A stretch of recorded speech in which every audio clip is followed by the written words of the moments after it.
Captain Phasma was introduced in Star Wars The Force Awakens as leader of the First Order Stormtroopers and is probably this trilogy's version of Boba Fett. Let us take a look.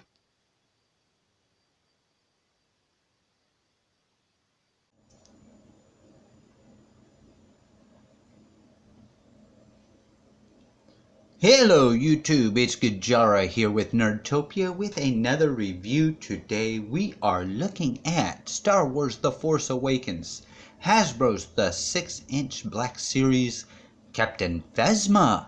You know, I love this figure. This figure is just awesome. I love her. First, we are going to take a look at the packaging, so let's raise up so that we can get much of the packaging in here, and we are going to pull that out. There's the packaging. You can see across the top it says Star Wars and the Black Series, and let's try and focus the Black Series. See it right there, and it's just a typical Black Series box, red background. You can see how the figure is going to fit in there with the accessories. Nice image of Captain Phasma on the bottom corner. Hasbro has got the warning, Captain Phasma ages 4 and up, come across the side, and this is figure number 6 in the series. The top has the typical window, see through the top of the figure. Come across this side, nice window, look on the side of the figure, Captain Phasma. The back of the bottom of the box has your typical legal mumbo jumbo. And there's the barcode if you wish to scan it or something. I don't know. Come across the back, you got the Star Wars The Black Series logo. Figure 6, Captain Phasma. Come here and you've got her short bio. And you could read that in multiple languages if you understand any of that. Got nice image of Captain Phasma across the back.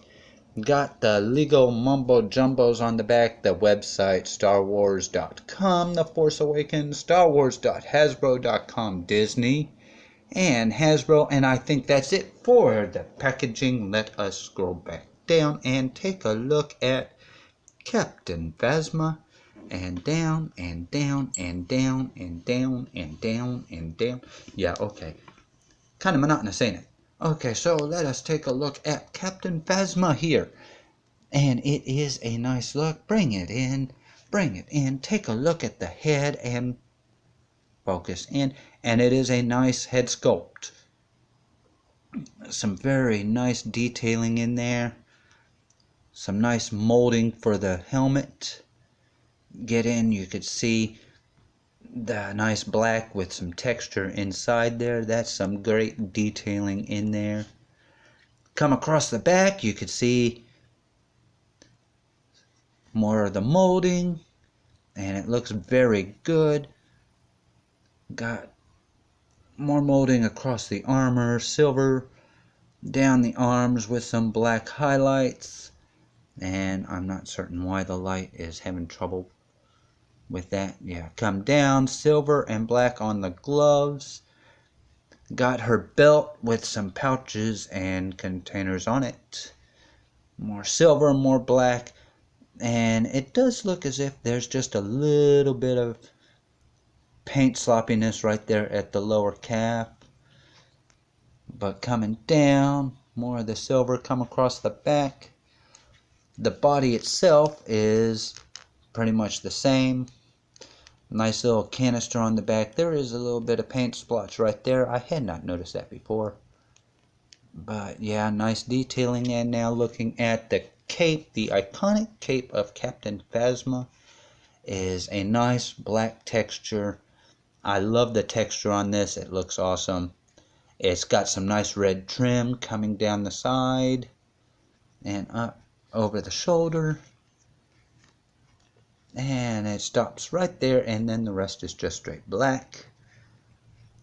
And you could see it looks like she's worn this cape through a lot of combat. There's a lot of patches that looks like rips have been repaired.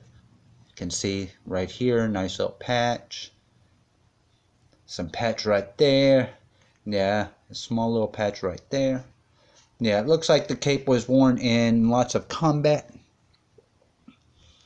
So, definitely nice wear and tear on the cape. Now for articulation, the head is on a ball joint, although the cape does kind of get in the way for any up and down movements. She doesn't get a whole lot of up. Down she does get some. I'm sure the cape is removable. I just don't know that I want to remove the head and risk breaking it. So I will not be messing with that. Her shoulder is on a swivel hinge. She can go all the way around. She can go up that far, and they did a good job giving her room from the torso armor so that the shoulder armor can fit inside. That was really good of them. Nice texturing on this black undergarments of the uniform. But back to articulation, her elbows bend in just under 90, in less than 90-degree angle. She's got the elbow swivel so she can swing it in and out. Her wrist is on a swivel. You can turn it all the way around. She also comes with a hinge. She can go out that far, and she can put it in that far.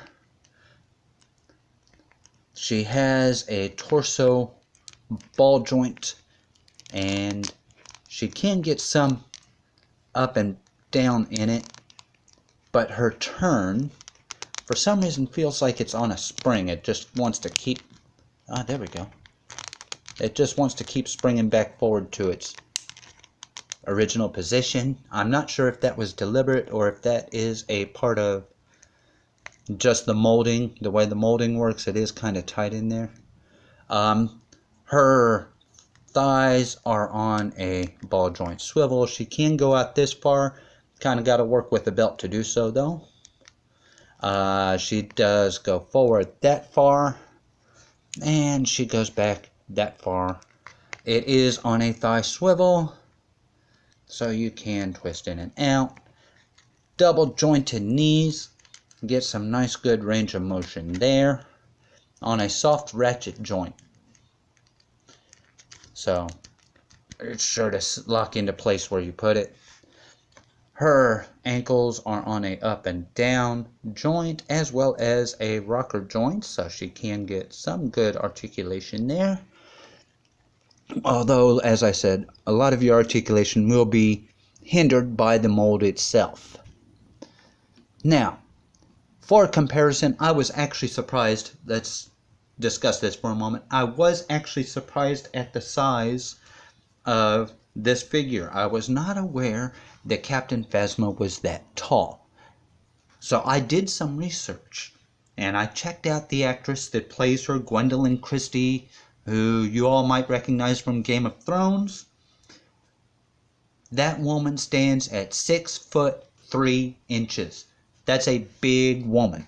Let us compare how big this woman is, going from tallest to shortest. We're going to start with Chewbacca, and she comes up just over Chewbacca's shoulder. I mean, that is not much comparison. We're going to compare her to the next tallest figure, which is K2SO from Rogue One. And you can see we're still talking that she's a head shorter than K2SO. We're going to try it with another iconic tall character. That's Darth Vader. Now we know that Darth Vader was a tall character in the Star Wars series, and she stands taller than Darth Vader.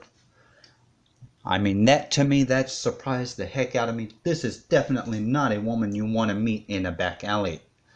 And we're going to compare her with Kylo Ren.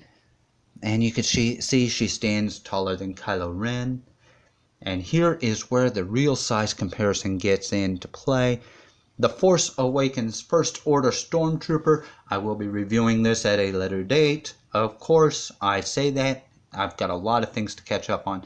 But look at the size difference in that. I mean, goodness. Captain Phasma is a tall character. And that will do it for articulation. And of course, she took a nosedive. Her ankle joints are kind of loose, which makes making her stand for any great period of time almost difficult. But when she does stand, and when she does stand permanently, it does look good. Now, for accessories, she does include her blaster rifle. And zoom in on that. My understanding is that this is the same blaster rifle that comes with the First Order Stormtrooper. I'm sorry, the First Order Snowtrooper. My bad, it is the Snowtrooper that it came with. And I'm not certain that I'm going to be getting a Snowtrooper. If I do, I will definitely do a side-by-side comparison of this. It is of note that we should notice that the guns are very reminiscent. Let's see if we can do this without dropping these. The guns are not going to do it this way, so we're going to have to do it a different way. We're going to compare them like so. There we go. You can see the guns are almost an exact mold of the First Order Stormtrooper, with the exception of the extended stock. So, definitely a very nice touch. Now, for storage, she has a little tab. There's a little tab on the gun. Sits right here, see, right there. And it fits into this little slot right here on the side of her thigh. I love the idea of that. As opposed to a holster, a slot on the side kind of gives the impression that it's a magnetic hold to her thigh. It's a different technique for holding the weapon. I kind of like to think of a magnetic hold for something futuristic sci-fi. It kind of makes sense to me. But hey, she can hold this in her hand, although she does not have a finger, a trigger finger like the other figures do. She can hold it in her hands and then almost ready to find action position. Very reminiscent of Boba Fett style, kind of. The gun will always be on her side, ready to go when she's needed, but not necessarily in any kind of menacing hold. It's just there, I'm ready, go ahead, come at me. Kind of hold. I kind of like that. That's very, as I said, it's very reminiscent of the Boba Fett from the original trilogies. So, yes, it's a very nice touch. I have heard people say that they do desire a chrome plated Captain Phasma, and I can see why they would want that. It would definitely look good on display with the rest of your figures. However, I am quite happy with the silver paint for the metallic look, just for the sheer fact that when it comes to handling the figure, a chrome plate would be very fingerprint magnet. You touch it and the fingerprints are going to be there. It's the downside of chrome metal, and when you're talking about that much chrome on a figure, that's exactly what you're going to have, is a fingerprint magnet.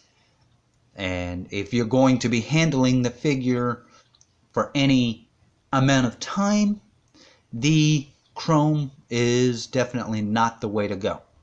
I have several friends that do toy photography, toy dioramas, and that requires a lot of handling of your action figures, so chrome does tend to be not very friendly in that particular instance. Now, if you do intend to just display it and pretend that she doesn't exist anymore, she's on your display, leave her alone, hey, chrome would be good.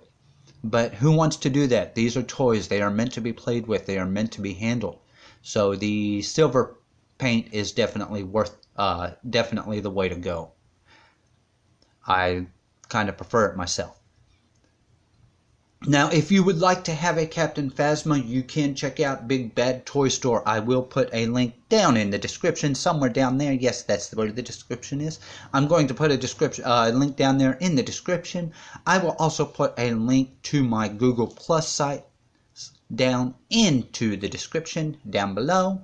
And of course, you can always subscribe. That's the button that sits right about there, with the little bell that sits next to it, so that you can be notified anytime I do upload videos. Hit one of the thumbs here on this side. Let me know whether you like it or dislike it. Go out, find yourself a Captain Phasma. Everybody has an inner child. Everybody needs to let that inner child out and play. So go out, buy that inner child some toys. Go out, have some fun. Take some photographs. Take some dio pictures. Do have some fun with it. Your inner child wants to play.